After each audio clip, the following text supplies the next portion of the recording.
उनकी पुण्यतिथि केवल हमारा ही समाज मनाता है, पूरे भारत में मनाता ही नहीं मनाता, यह बात आप मानते हैं ना। हमारा एक ही नारा है, जय सेवा जय जोहार। हम प्रकृति पूजक हैं। जब हमारे जल जंगल ज़मीन को संरक्षित कर लिया गया, अधिग्रहण कर लिया गया, तो वहाँ से हम जाएँ कहाँ? पढ़े लिखे तो हम थे नहीं, अधिकार मांगने का अधिकार हमारे पास था नहीं। हम केवल अपने पेट के लिए लोगों के घरों में काम करने लगे। अब काम भी किस स्तर का है? उनकी डोली उठाने का, पानी भरने का, बर्तन मांजने का। और हमको बदले में मिलता क्या था? केवल 2 वक्त की क्या, 1 वक्त की रोटी। और उसी रोटी से हम अपने परिवार का भरण पोषण करते थे। जब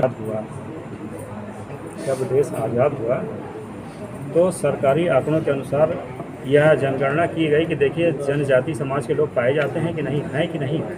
जहाँ थोड़े से मजबूत थे वहाँ पे इन्होंने बढ़ चढ़ के बताया, और जहाँ जिस जिलों में कमज़ोर थे, जो अधीन थे, उनको ये भी नहीं पता है कि हम किसके यहाँ काम कर रहे हैं, क्या कर रहे हैं, कैसे कर रहे हैं। वो केवल पेट के लिए काम करते थे। चौराहे पे ही बैठा व्यक्ति उसने कह दिया कि ये कहार है, ये महरा है, ये भड़भुजा है। ऐसी तमाम ऐसी जातियाँ बता दी उन्होंने कि वो जो है दस्तावेज़ पे दर्ज हो गए। उन्हीं दस्तावेज दर्ज जो हुए उसी को इन लोगों ने जाति घोषित कर दी। हमारी जो मूल जाति थी, जनजाति, आदिवासी, गोंड समाज से हम लोग आते हैं, वो किसी ने नहीं बताया, न बताने की ज़रूरत समझी। ये एक बहुत बड़ी साजिश थी, क्योंकि अगर इनको अधिकार मिल जाएगा तो हमारे यहाँ पानी कौन भरेगा, हमारी डोली कौन उठाएगा, हमारे यहाँ बर्तन कौन मांजेगा।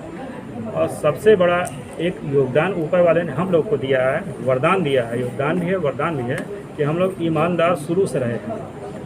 उनकी बहन बेटियों को जहाँ से उठाते थे उसी जगह पर सुरक्षित पहुँचाते थे, चाहे हमारा गला ही क्यों ना कट जाए। हमारा धड़ उनके सम्मान को बचा के रखता है।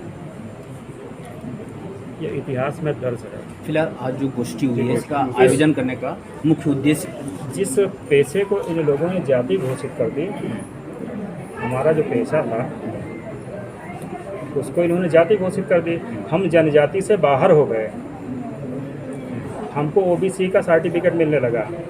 हमको तब भी आपत्ति इसलिए नहीं थी, भाई हमारे पास जानकारी थी नहीं, हम पढ़े लिखे तो थे नहीं, हम तो अनपढ़ थे ना, जाहिर थे। लेकिन जब जनपदों में पता लगा कि हमारी यही जाति के लोग सर्टिफिकेट अनुसूचित जनजाति का पा रहे हैं और उनको सरकारी सारी सुविधाएं मिल रहा है, हमारी रोटी बेटी का रिश्ता उनके यहाँ हो रहा है, ये भी विडम्बना है। हमारा रोटी बेटी का रिश्ता उनसे होता है, गुण से, लेकिन फिर भी हमारा सर्टिफिकेट नहीं दिया जाता। क्यों? क्योंकि 13 जनपदों में एसटी का, 1 जिलों में एससी का और बाकी जिलों में ओबीसी का। ये बहुत बड़ा जो है अभिशाप है हम लोग के लिए। या तो आप सबको एक तरीका कर दीजिए, या तो फिर ये मत करिए कि इस ज़िले में ये लोग, इस ज़िले में ये लोग, इस ज़िले में ये लोग। ऐसा जानते हैं क्यों होता है? पूरे भारत का व्यक्ति पूरे विश्व में जाकर भ्रमण करता है, वहीं स्थापित हो जाता है, क्या वह भारतीय नहीं कहलाएगा? ऑस्ट्रेलियन, इटालियन, इंग्लैंड, ये सब ऑस्ट्रेलिया तो नहीं हो जाएगा ना, अंग्रेज तो नहीं हो जाएगा, वो तो रहेगा भारतीय ना। हम भले ही दूसरे शहर में आए, लेकिन हमारी जो मूल जाति थी वो लुप्त हो गई।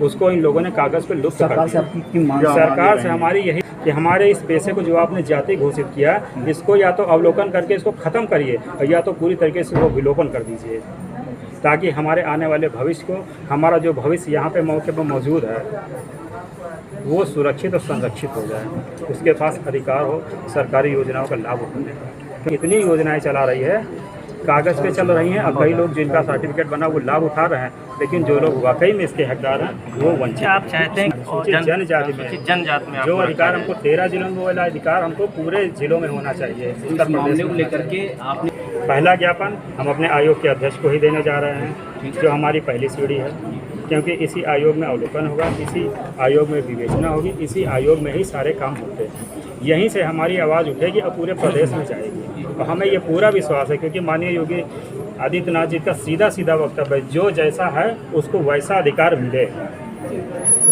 और ये अब तक जब से सरकार बनी है माननीय मोदी जी की, तब से ये होता आया है, आगे भविष्य में होता रहेगा कि जो जैसा है उसको वैसा ही अधिकार। ठीक।